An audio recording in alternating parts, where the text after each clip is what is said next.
ఎన్నికల ముందు 42% రిజర్వేషన్లు ఇస్తామని కాంగ్రెస్ గొప్పలు చెప్పి బీసీలకు అన్యాయం చేస్తుందని కేటీఆర్ మండిపడ్డారు. రిజర్వేషన్ల పేరుతో బీసీలపై కాంగ్రెస్ భస్మాసుర హస్తం పెట్టిందని ఎంపీ లక్ష్మణ్ విమర్శించారు.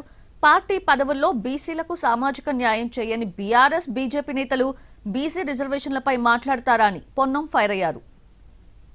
42% అని చెప్పి 160 కోట్లు ఖర్చు పెట్టి రాహుల్ గాంధీ శుభాషు ఇంతకంటే గొప్ప కార్యక్రమం లేదు అని రాహుల్ గాంధీ బీహార్లో డబ్బగొట్టి ఇచ్చేసిన 42% రిజర్వేషన్లని కాకమ్మ కథలు చెప్పి ఆఖరికి నిన్న పంచాయతీ ఎన్నికల నోటిఫికేషన్ ఇస్తే ఏం చేసిండ్రల్లా ఇదివరకు కేసీఆర్ ప్రభుత్వంలో ఇచ్చిన 24% రిజర్వేషన్లను తగ్గించి 17% చేసిండ్రు. ఇవాళ ఉద్యోగులతో పాటు స్థానిక సంస్థల్లో 42% రిజర్వేషన్లు కల్పిస్తామని మొదటి నుంచి కూడా ఊదరగొట్టి కాంగ్రెస్ పార్టీ చివరికి ఈరోజు చేతులెత్తేసి ఒక భస్మాసుర హస్తంగా బీసీల పట్ల కాంగ్రెస్ పార్టీ ఈరోజు మారుతూ ఉన్నది.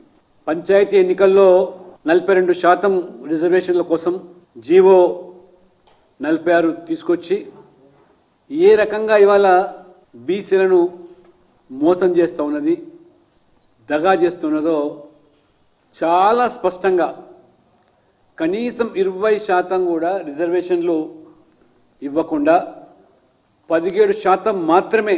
వీళ్ళ చరిత్ర తెలుసా? వాళ్ళ పార్టీలో సామాజిక న్యాయం ఇవ్వాలన్న president, working president, CLP leader ఒకటే కుటుంబం. భారతీయ జనతా పార్టీ సామాజిక న్యాయం మా అభ్యర్థి ముఖ్యమంత్రి బీసీల అభ్యర్థి చెప్పుకుంటారు. ఫ్లోర్ లీడర్ ఎవరున్నారు, పార్టీ అధ్యక్షుడు ఎవరు? ఇంత పెద్ద ఆర్గ్యుమెంట్ జరుగుతుంటే మీకు మాట్లాడే నైతికత హక్కెక్కడిది? మీరు సామాజిక న్యాయం గురించి మాట్లాడేటువంటి పరిస్థితి ఉందా? ఇలా సామాజిక న్యాయానికి కాంగ్రెస్ ఛాంపియన్ ముఖ్యమంత్రి ఒక వర్గం అయితే ప్రదేశ్ కాంగ్రెస్ అధ్యక్షుడు ఒక వర్గం, ఉప ముఖ్యమంత్రి ఇంకొక వర్గం ఆలోచన చేయాల్సిన అవసరం ఉంది. ఇలా